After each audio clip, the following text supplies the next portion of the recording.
and I'm Rose, an average BLOX Fruit player who absolutely loves making crazy theories about the game. All this time where we haven't gotten any updates and the owners have been pretty inactive, my friends and I have still managed to collect all of the little information that members of the staff have shown us. But in this video, we're going to focus on one specific person, and the user is right here. Shafi is a member of the BLOX Fruits development team who has been involved in Lightning, Dragon, Bomb Rework Creation, Gas Fruit, Kitsune, and Empyrean. And now he's apparently working on the Magnet Fruit. Now you're probably thinking, alright Rose, you probably have proof and can actually back this up. And yes, I do. On January 19 of this year, Shafi posted a video showing the BFX effects from his work. Everything seemed normal, right? No, because in a part of the video, my guy accidentally leaked this tiny little detail. And with this, we got our first evidence. Then, on March 15, Shafi appeared with this interesting image. This small image became very important later on, because on May 9th, Shafi posted a picture of his character as an action figure. That gave the people the perfect opportunity to fix the altered colors of the image that he posted on 15th. By color correcting it based on his avatar, people managed to reveal the true color of this ability. On March 31st, Shafi posted another sneak peek, an ability that starts from above and drops objects down. More specifically, metal beams or rods. At this point, you're probably starting to believe me a little more. And if not, here's something else said by the same user and posted on April 3rd. At this point, I think it's very clear that the magnet is the next fruit coming to the game. But let's move on May 10th, where Shafi showed another ability, a kind of cluster of lightning, girls and metallic objects. Finally, on May 7th, he said that he will be working on a tartar fruit. But you know what? Even with all these clues and a sneak peek, they don't really tell us how the fruit will work. So now, I'm giving you my opinion and the opinion of my theory. Let's start with the lightning attack. This could be possibly an M1 attack similar to Rumble. The attack comes from a single arm, has a stray animation, and the lightning in the game seems like it will actually be pretty small. Also, when it collides with structures, there's no explosion or extra effect. The lightning simply ends with distortions, just like Rumble's M1 when it hits a wall. That's why I think it'll be more of a hold type M1 attack that deals the same continuous damage, mainly used for farming. Also, keep in mind that Shafi usually makes his attacks look mesopotamically huge inside Roblox's studio. And even then, this lightning still looks thinner than Empyrean C-move. In fact, the effect literally looks like an unchurched Empyrean C-move. And honestly, even that lightning feels more imposing because of the explosion in the end, even without charging it. Now, let's move on to the attack that at first glance looks like a range move. This is for made of bolts, lightning, and metal scraps. In my opinion, as crazy as it sounds, this could actually be the fruit main C-move, without its charge variation, assuming it even has one. Why?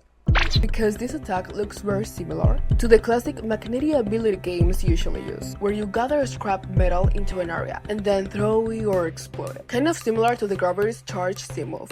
If I get more creative, I can imagine this attack having two possible functions. If you throw it without catching anyone, it will explode in a descent area and sends metal pieces flying everywhere. I think it could also absorb the enemies if they touch one of the metal pieces being pulled into the attack, sticking them into the sphere before exploding, and dealing 20% more damage than the explosion alone. And to reinforce the magnetism theme, maybe simply touching the attack's hitbox could also put you in and makes you take an extra 20% damage, even if you weren't fully absorbed. In case you didn't notice, Shafi made this attack where he recorded his other video. From there, we can see it's not actually as massive as the first appears. The inner orb itself isn't that huge. Most of the visual size, the lightning effects surrounding the scrap metal. That's why I think it's very unlikely that this is the ultimate move. It simply doesn't feel like imposing enough, you know, like the other sneak peek we have. Now, let's move to this ability. For me, there are two main possibilities here, plus one more complicated theory. The first two are, this is either the normal V-move or a charged variation of the V-move. It was recorded on the same map, but this explosion is massive, almost twice as long as the previous attack. and around 1.5 times wider, covering way more of the map. The size feels similar to the half-charged Rumble V move, mostly because if you look carefully, you can actually see Shafi move above of the attack, and each one of the metal bars he throws is already wider than a player, and even longer if we start measuring them. Now for the more complicated theory, what if this is actually a cinematic attack? View it from the outside. And why do I think that? I'll give you a moment to analyze the attack carefully.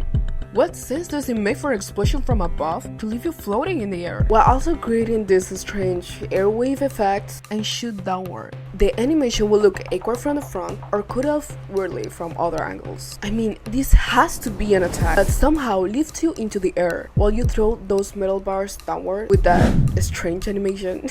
That's also what I think the video was cut short and possibly sped up to around 1.5x speed, you know, to make the move feels more instant. Okay, now try to imagine how this attack could work if it wasn't a cinematic. If it simply lifts you up and slam you down, maybe it could work, but instead you rise into the air and throw bars down, creating a shockwave animation that only really works from above. That's exactly what I think this could be a good scene move, where you float upward while the enemy stays below, watching metal bars crash down onto them and trap them underneath. But there's another reason too. What the is this square, and why this is the only attack that has this weird thing underneath it? Also, if you modify the colors, it perfectly matches with the colors that Shafi uses to simulate a real player's hitbox. So I think this square underneath could actually be simulating the enemy hitbox needed to activate the cutscene.